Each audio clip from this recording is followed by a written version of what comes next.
Rreshjet e borës janë rikthyer sërish duke shkaktuar probleme në disa zona të vendit. Në qarkun e Dibrës janë bllokuar komunat e Lurës dhe Ostrenit, ndërsa mësohet se ka probleme për qarkullimin në akset Peshkopi-Qafbuall dhe Kukës-Peshkopi, ku kalohet me vështirësi edhe me zinxhir.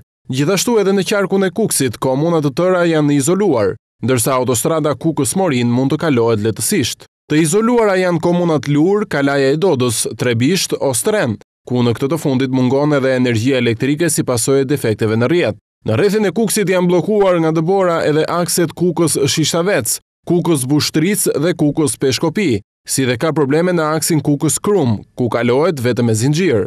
Gjithashtu të bllokuara janë komunat Zapod, Topojan, Grykçaj, Arrën, Bushtric në Kukës, si dhe Margegaj dhe Lekbibaj në Tropoj. Probleme për shkak të rresheve të dëborës ka edhe qafa e Llogaras, ku automjetet mund të kalojnë vetëm me zinxhir. Gjithashtu moti keq ka sjellë ndërprerje edhe të energjisë elektrike. Energjia elektrike mungon në disa fshatra dhe në disa lagje të qytetit të Kukësit, si pasojë e avarive, por probleme mësohet se ka pasur edhe në disa komuna në juglindje të vendit. Meteorologët parashikojnë se vendi do të mbizotrohet nga vranësirat dhe se do të ketë intensifikim të rresheve të shiut në të gjithë territorin e saj, dhe më problematike situata do të paraqitet në verilindje dhe juglindje të vendit, ku do të regjistrohen rreshje të dendura dëbore.